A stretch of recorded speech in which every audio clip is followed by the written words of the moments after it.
for a lot of us, a little break is on the horizon as we come into the end of the year. And I know for me, myself personally, this is probably one of the few times of year that I can take a short break.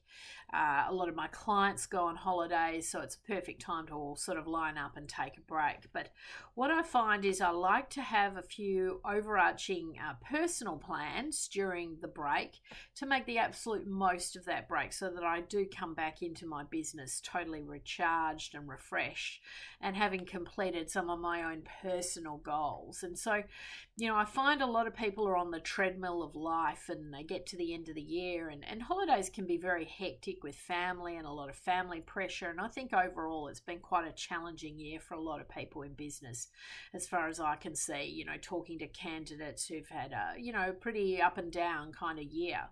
And so it's important at the end of the year to really recharge, take stock, and get that true downtime. Now, I'm very fortunate in a lot of respects because I live in a resort.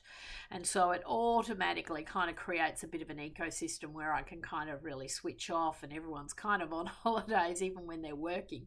But I do like to have a bit of a plan. So for me personally, over Christmas, New Year, there'll be kind of a health plan, an exercise plan, and things I'll be doing every day.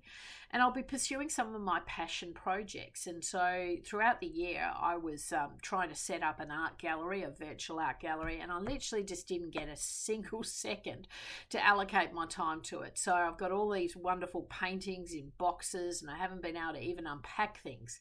So, over this period, I'm going to sort of achieve that goal of getting my artwork all in order for the year ahead.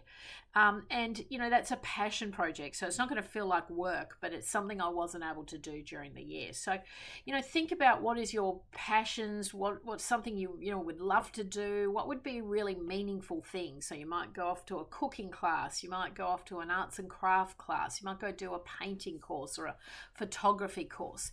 Do something that, really, has some meaning and something that would really give you, a wonderful break, obviously getting the recharge aspect in place, resting and doing the digital detox, getting off the computers, enjoying a bit of life, spending it with friends and family and catching up with people.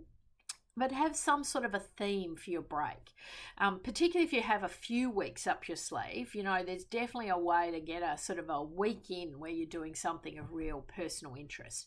And I think if you can open your minds up to something that, taps into your creativity, your passions, your interests, you might even go and volunteer somewhere over the break, do something in the community, serve, give some time up for something that really means something to you. Then that way we come back off the break and we've really achieved something during that time versus just sort of crashing in a bed and sleeping for 4 weeks or whatever the time frame is.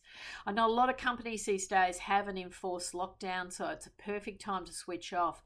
In my opinion, I'm really cautious on trying to do work during this time, so I don't like to disturb people who are on their breaks, because sometimes for many people it's the only break that they ever get during the year, and it's the only time to kind of regroup.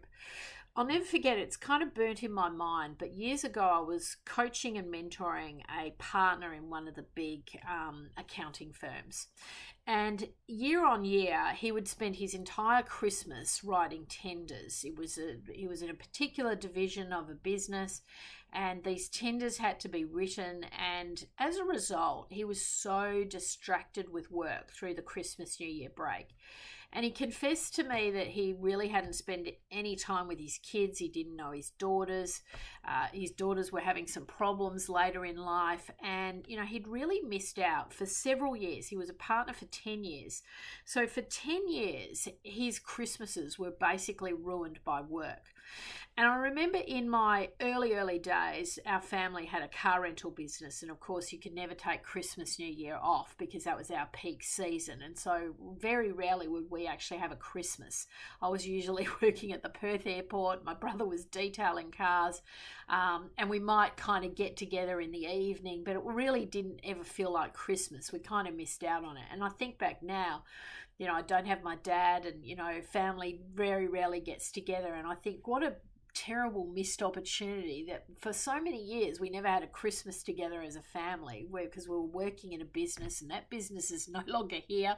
What did it all mean? We missed out on all those opportunities. So if you have to work over Christmas, New Year, I really counsel you to make sure you still make time for your family and the things that are important, the things that are really, vital for you, and to get that opportunity to recharge, because you'll never get the time back. Okay. So, put some ring fences around companies and businesses that want to try and be on tap 24/7. Learn to put the do not disturb on, learn to get out of an office, learn to digital detox, learn to take, what is important back into your life and reprioritize. And I think it's a good time of year to really think about your priorities for the year ahead, your personal values, what really means something to you.